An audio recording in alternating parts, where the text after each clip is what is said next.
Not only is Castlevania Symphony of the Night a masterpiece of video game design, it's teeming with references to history, religion, literature, and folklore. This is the Annotated Symphony of the Night. This is the cave. What you're hearing above us is the familiar flapping wings of the first boss we encountered, Gaimon. In fact, this episode is chiefly represented by old foes and their purpose in the series, and Gaimon is a great starting point. Along with its counterpart Slagra, I mentioned during our first run-in with them that they were conspicuously close to the appearance of their master, something of a reference to their debut in Super Castlevania IV for the Super NES. This will hold true for this video as well. Thankfully though, Alucard has grown into a real powerhouse in the hours between our meetings, so these monsters aren't really the threat they once were. Still, they were here to defend Dracula's most trusted lieutenant, the embodiment of death itself.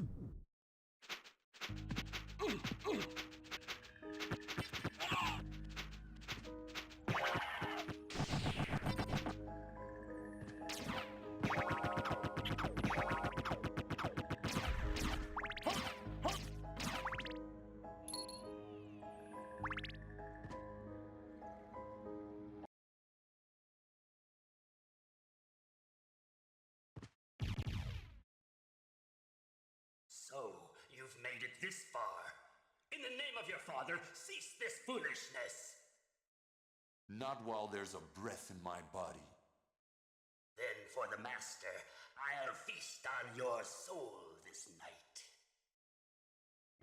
Like many other depictions of death over the centuries, the Castlevania series has employed the Grim Reaper imagery as one of the final enemies in each game since the original NES entry. He's appeared in nearly every other game in the franchise since and depicted in slightly different ways in each game, while still maintaining his Reaper-like motifs. In art and culture, it's certainly normal for higher concepts like death to be personified, and many cultures and religions over the course of human history have depicted it in different ways, ranging from the Greek Thanatos with his beard and wings, to the Scottish Coo She-hounds that would bring departed souls to the afterlife. The portrayal of death as the Grim Reaper seems to have begun taking shape during the Black Plague that ravaged most of Europe and parts of Asia in the mid-1300s, as several cultures saw death as a frail or skeletal figure, and the addition of a large scythe, a farming implement to literally reap large amounts of crops, was a sensible metaphor for the amount of souls collected by this force of nature during that time. In many cultures and religions, death has often been portrayed as neither good nor evil, or firmly on one side of the spectrum or the other. Other times, like in Talmudic, Judaic, and Catholic beliefs, death and the act of shepherding souls to the afterlife would fall to either a benevolent angel like Michael the Archangel, or specific angels of death like Samael, or even Abaddon the Destroyer.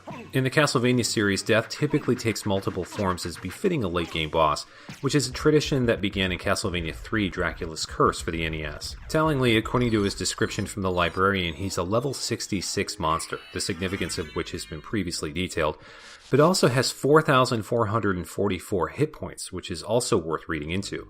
As the numbers 6 and 13 are often seen as unlucky in Western culture, the number 4 in East Asian cultures like China and Japan is just as bad. The reason is simple. In many East Asian languages, most of whom share a common ancestry, the word and pronunciation of the number 4 sounds uncomfortably close or exactly like that of the word for death, which is often si or she, because of which a superstitious tetraphobia has been commonplace in many countries of the region, making days like April 4th not unlike a Friday the 13th in the US, and having elevators in large buildings conspicuously omit a 4th floor. Death's hit point in this game, and others in which he's appeared later on, hits this right on the nose by having 4 number 4s lined up right in a row. The prize for defeating it is the Eye of Vlad, the last of the body parts referenced in Castlevania II Simon's Quest, and the final piece to finally initiate the final phase of the game. Of course, we have much more to do before then though, but it will boost luck by plus 10.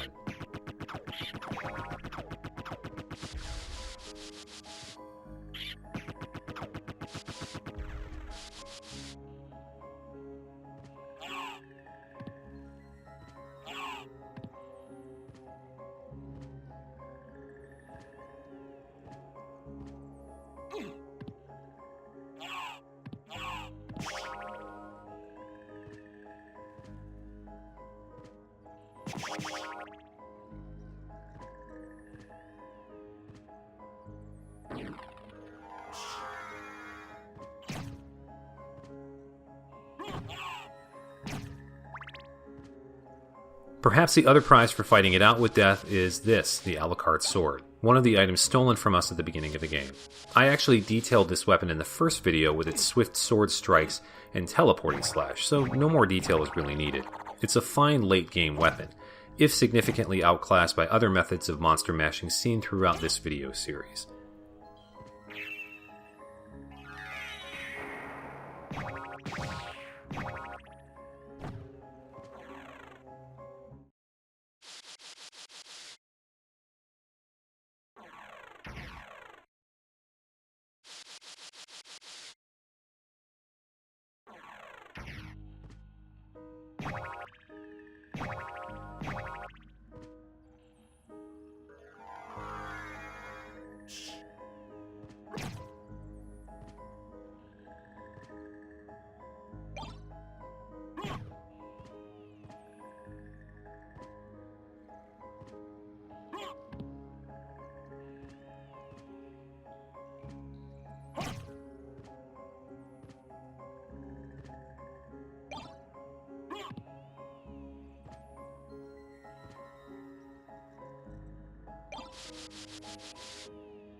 This is the final area of the game we'll explore, the Floating Catacombs.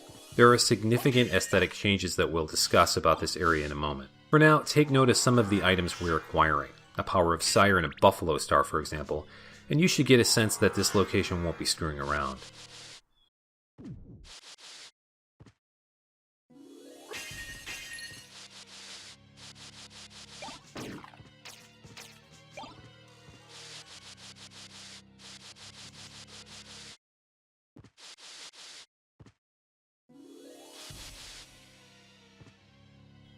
There aren't a lot of new enemies here, but this one, Salome, has a lot to unpack. Basically a floating pest that tosses balls of energy while erecting an impenetrable shield, landing a killing blow will cause this enemy to shapeshift into a cat and run off. But if an item drops, they do so during the transformation. That physical change has a significance. First, Salome is the sort of stereotypical witch with its pointed hat and broomstick. A witch is broadly something of a catch-all term for an individual with a certain paranormal power used for various purposes. Some are shamans like the vulva mentioned in previous videos, while others are the more common child-snatching bubbling cauldron kind found in European and North American folklores that children like to dress as for Halloween. They're also often seen as women, and specifically attractive ones that seduce men into lives of sin, which can probably explain Salome's exposed skin while riding on her broomstick. Part of the trope is the occasional feline familiar, which is where the shape-shifting comes into play. Remember back to the original Catacomb video, though, where we found the cat-eyed circlet. It's here that we can finally use it, because wearing it while taking damage after Salome changes to her cat form will significantly heal Alucard. Arcane, sure, but a great minor detail. Her name is a biblical reference. The daughter of King Herod II and Herodias, Salome isn't mentioned by name in the Christian Bible, but accounts in both the Gospels of Mark and Matthew detail when she danced for Herod in a large room full of guests. When she was offered anything she wished, she conferred with her mother and then asked for the head of John the Baptist, whom Herod then reluctantly provided for her and famously on a silver platter. Her name is identified in other religious sources, such as Josephus' Jewish Antiquities volumes. Over time, Salome has been made to symbolize the treacherous seductress for better or for worse. Her name in the Japanese version is Sausine, which is another interesting game mystery. Though finding a direct reference to where this name comes from was a challenge, it may be referring to a French sociologist named Émile Peyroux-Sausine, whom had done significant academic work using Catholicism, liberalism, and democracy, particularly within the backdrop of the French Revolution, to explore Gallicanism, which is a movement by French clergy to severely limit papal control for more individual autonomy of states and nations. She drops a mana prism consumable and the wizard hat, which is called the wide-brimmed traveler's hat in Japan. It's a great headpiece that boosts defense by +5, intelligence by +7, strength by +1, and constitution by +1. Finally, while witch-like characters have certainly appeared in the series, the more stereotypical ones like Salome first appeared in the Kid Dracula games for the Japanese Famicom and the Game Boy in North America, where she aided the young Alucard as a merchant with her crystal ball.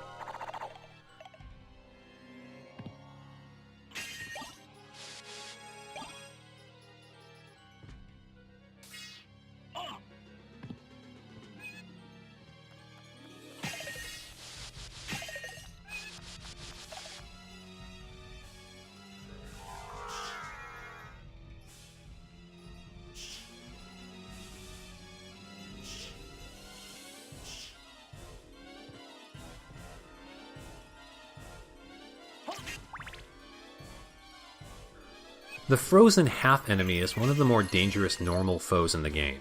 While not a powerful enemy in terms of hit points, she can cast various magic ice attacks that can either freeze Alucard in place, or cause a cascade of giant ice boulders that will certainly kill him if continuously caught in their hit stun. This is a fascinating enemy in that its name, as well as her in-game description as a, quote, new half-ice spirit, is a cultural colloquialism from Japan that indicates that this is a transgender female. The re-release of the game as an unlockable on the PSP Castlevania X Chronicles updates the in-game description to be more explicit that she is in fact transgender.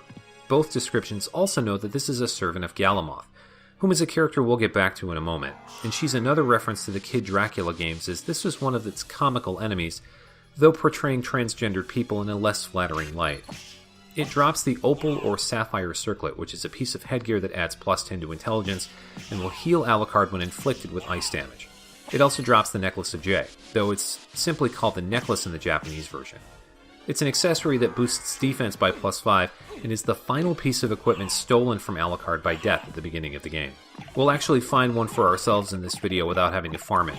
Like the Cube of Zoe item found in the entrance, the name of this item was altered from the Japanese version to refer to translator Jeremy Blaustein's son, Jin. Last little bit of trivia is that this enemy is an altered sprite and palette swap from the Salem Witch enemy, with obviously longer hair. The blood skeletons in this location are notable in that the different colors indicate how long they're incapacitated.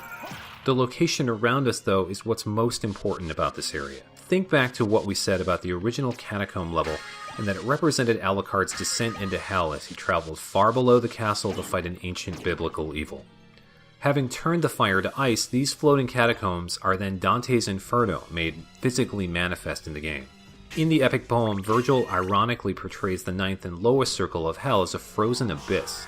Lucifer, having then turned into the enormous demon Satan, was encased in the ice at the waist so as to never escape and live an eternity in solitude away from the warmth of light.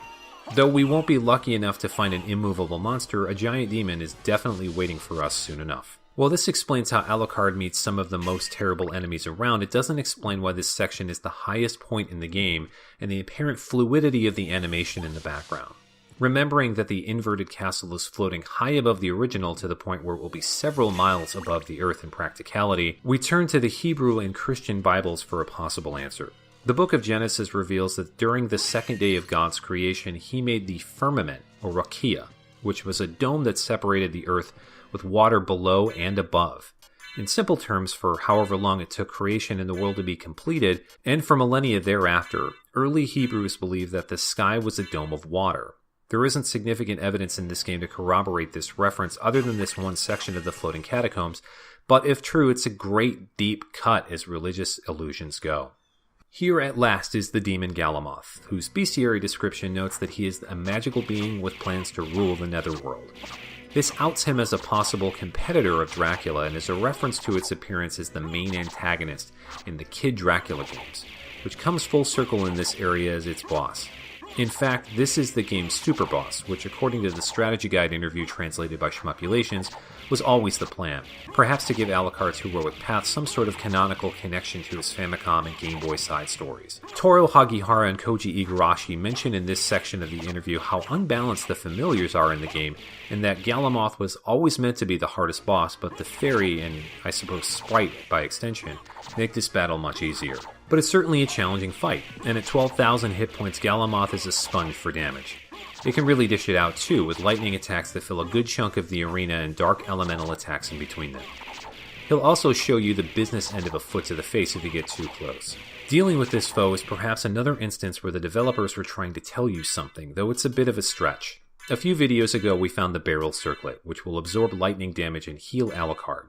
In the last video, we also found that the reverse catacombs have an exit one screen away from where this useful headpiece is found, and this exit isn't far from the entrance to the caves which led us here. You can easily trace a map directly to this spot then. Any sort of damage output that Alucard can muster no longer matters then, as we can simply outlast this enemy. It certainly doesn't trivialize the fight since damage can come from other forms, but is much easier than attacking and then swiftly turning into the mist form when lightning strikes, which is what we can consider the long way of winning, though no less valid. A third way of contending with this monster is by packing any sort of weapon with a teleport strike, including the Alucard sword, Usafune katana, or the Masamune. A player quick on the draw can constantly teleport safely and cause damage, provided that they don't run out of magic, or that the frame rate of the game doesn't drop to ruin their rhythm.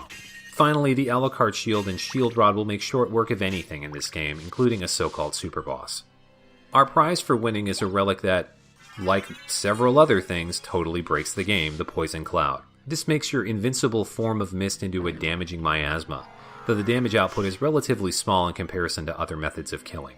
With enough magic, though, Alucard is both totally safe and unfairly killing everything in its path, including what will be the final boss. The other prize for completing this area is the Ruby Circlet, which, like other circlets, is a headpiece that grants plus 10 to intelligence and will heal Alucard if he takes any fire damage.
This episode was certainly action-packed, but this is where we'll leave it. Join us next time for the final episode, which will include the final showdown with Alucard's villainous father, and all of the other tidbits that didn't fit into other videos. See you then.